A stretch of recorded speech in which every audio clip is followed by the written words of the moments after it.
Welcome to 1 Hour Reviews. Still say this is the craziest goddamn thing I ever heard. We give games exactly 1 hour to win us over and tell you which ones kept us hooked until the end. I promise this won't take long.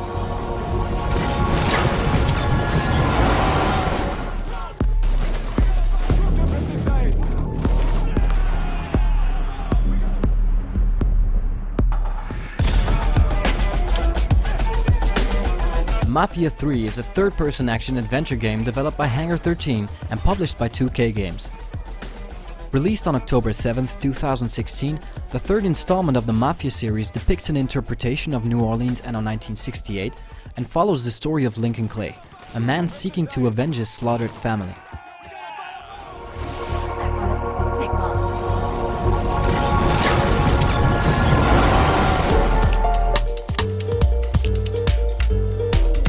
The first hour of Mafia 3 starts by showing off its outstanding licensed soundtrack as soon as the title menu appears. Hendrix's All Along the Watchtower perfectly sets the mood for the following sequence of cutscenes introducing both the city of New Bordeaux and the character of Lincoln Clay, a Vietnam veteran returning home from the war to his adoptive family, the Black Mafia.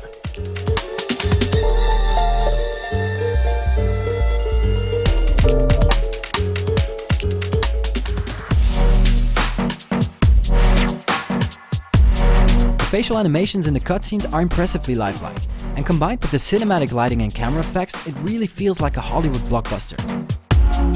After about 5 minutes though, we get to play around as Lincoln and find out that the in-game aspect doesn't quite reach the same level of detail. Walking and driving around New Bordeaux feels very familiar in the way that it doesn't differ a lot from other open world games. The controls are intuitive but not revolutionary, and the graphics are a bit awkward in the sense that depending on the lighting, some scenes will look quite convincing while others will seem less detailed and unrealistic.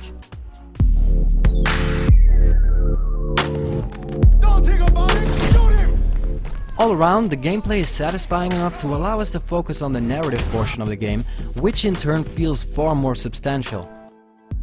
Post-war Louisiana is portrayed with a sense of maturity, and Hangar 13 isn't afraid to include the more delicate topics inherent to the period, but rather makes a statement about prejudice in general.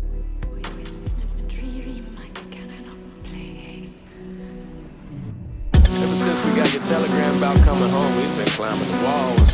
What if the plane crashes? What if the train's delayed? What if they call us back? After playing for about half an hour, we were able to drive a few different vehicles and come to the conclusion that the driving mechanics feel rather simplistic, and even after changing the driving mode to simulation in the game settings, it feels more like luck when successfully navigating dense traffic at high speed because of the lack of feedback and precision. Still, at a more reasonable speed, the handling feels good enough to stay immersed and continue the story.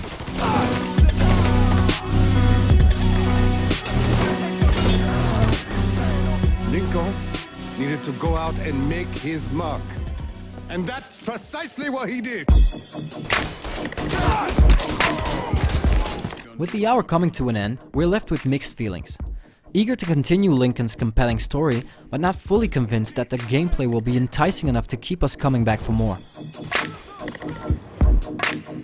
New Bordeaux, although beautifully designed, feels too empty to justify the open world concept, and we think that the game might have been more immersive by focusing on the narrative and going for a more linear approach.